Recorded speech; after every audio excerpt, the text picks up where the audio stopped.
ٹکڑے ٹکڑے کر دیا. یعنی تم پوری کتاب کو اپنے آئین کے طور پر قبول نہیں کرتے، بلکہ جو تمہارے مزاج سے ملتی ہے بات جہاں پر اور تمہارے دنیاوی مفادات سے نہیں ٹکراتی کتاب کی بات، وہ تم مان لیتے ہو، اور جہاں پہ کتاب کی کوئی بات تمہارے مفادات سے تمہاری دنیا سے ٹکراتی ہے وہاں پہ تم. آیت نمبر 91 کیا تقسیم کیا تھا انہوں نے؟ 91 الذین جعلوا القرآن عضین، جنہوں نے قرآن کو ٹکڑے ٹکڑے کر دیا تھا. توجہ فرمائیے، ان آیات کے، ان دو آیات کے شان نزول کے بارے میں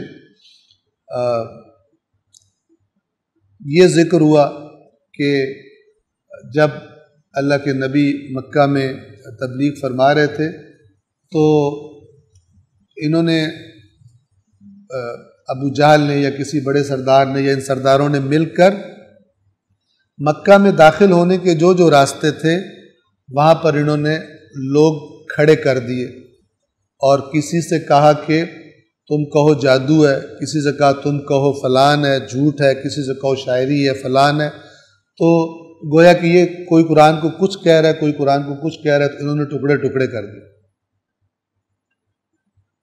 اب جو بات غور طلب ہے یہ آپ سے میں عرض بھی کروں گا کہ جب آپ شان نزول کی کوئی روایت پڑھیں تو اس کو پھر یہ بھی دیکھیں کہ جو قرآن کا متن ہے اس سے میچنگ ہے یا میچنگ نہیں. یہ بڑی اہم بات ہے، لیکن یہ ان کے لیے جو قرآن کے بارے میں سنجیدہ ہوتے ہیں، اور سنجیدہ لوگ کم ہی ہوتے ہیں.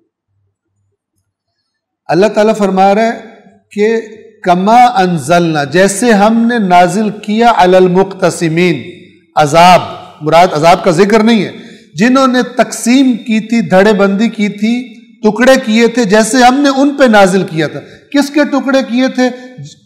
جنہوں نے قرآن کے ٹکڑے کیے. اب قرآن کے ٹکڑے کرنے سے کیا مراد ہے؟ اگر ہم قرآن مجید کی آیات میں ہی ڈھونڈیں تو ہمیں سورۃ البقرہ میں یہ الفاظ ملتے ہیں، اور سورہ نساء میں بھی ہمیں یہ الفاظ ملتے ہیں کہ اللہ تبارک و تعالی نے یہود کے ایک مزاج کا ذکر کیا ہے اور فرمایا ہے افتؤمنون ببعض الکتاب وتکفرون ببعض، کہ کیا تم اپنی کتاب کی بعض باتوں پر ایمان لاتے ہو اور بعض باتوں کا انکار کر دیتے ہو. یعنی تم پوری کتاب کو اپنے آئین کے طور پر قبول نہیں کرتے، بلکہ جو تمہارے مزاج سے ملتی ہے بات جہاں پر اور تمہارے دنیاوی مفادات سے نہیں ٹکراتی کتاب کی بات، وہ تم مان لیتے ہو، اور جہاں پہ کتاب کی کوئی بات تمہارے مفادات سے، تمہاری دنیا سے ٹکراتی ہے وہاں پہ تم اس کتاب کے حکم کو چھوڑ دیتے. یہ معنی خود قرآن نے بیان کیا ٹکڑے کرنے کا. ایک تورات ہے، ٹکڑے کر دیے، ایک قرآن ہے، ٹکڑے کر دیے.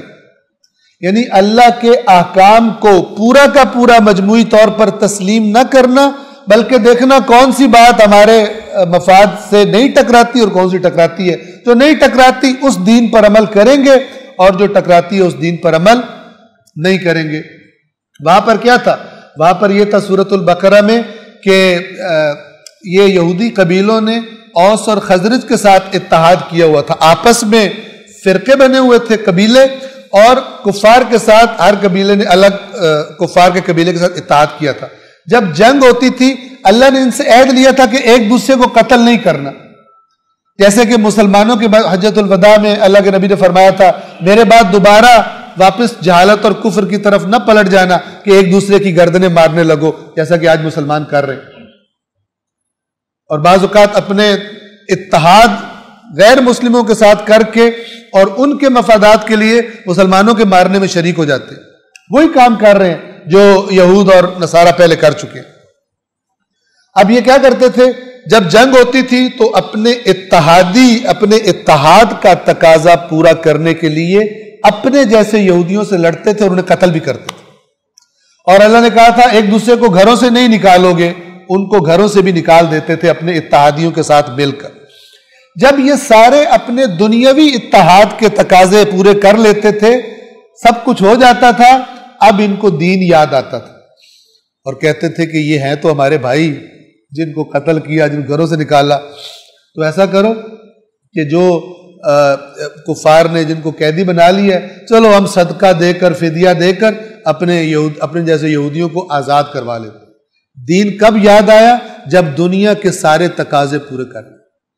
یہ وہی مزاج ہے پہلے جو میں عرض کیا کرتا ہوں، پہلے حرام کھا لو، کسی کا حق مار لو، کسی کے ساتھ ظلم و زیادتی کر لو، اور جب سارے دنیا کے مزے لے لو پھر اس کے بعد جا کے زیارت کر آؤ یا حج کر آؤ یا عمرہ کر آؤ، انہیں دین یوں یاد آتا ہے۔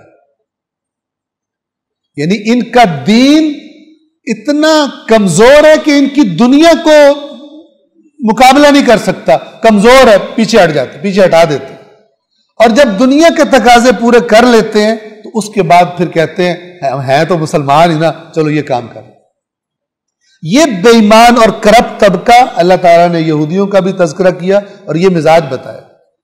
تو کہا کہ جنہوں نے، گویا یہ آیت کہنی چاہ رہی ہے کہ جس طرح تمہارے پاس قرآن ہے، ان کے پاس تورات تھی، یعنی ہم قرآن مجید کی آیات کو سامنے رکھتے ہوئے یہ بات کر رہے ہیں۔ قرآن کے ٹکڑے کرنے سے کیا مراد ہے کہ قرآن کو پھاڑ کے ٹکڑے کر دینا؟ یہ اتنی سمجھ میں آنے والی بات نہیں ہے، ٹھیک ہے؟ تو کیونکہ اس طرح کا عذاب ہمیں، یعنی جو آسمانی عذاب ہے، اس کی کوئی قصہ، کوئی واقعہ کہ سب پر عذاب آ گیا ہو، اس طرح سے نہیں ملتا۔ اور قرآن مجید نے بھی کہا ہوا ہے کہ اے رسول جب تک آپ ان کے درمیان ہیں اللہ ان کو عذاب نہیں کرے گا۔ یہ سورۃ الانفال کی آیت ہے کہ جب تک آپ ان کے درمیان ہیں اللہ ان کو عذاب نہیں کرے گا۔ وہ ایک بندے نے کہا تھا یا اللہ کہ اگر یہ بات سچ ہے تو پھر آسمان سے ہم پر پتھر آئے یا کوئی اور دردناک عذاب آ جائے۔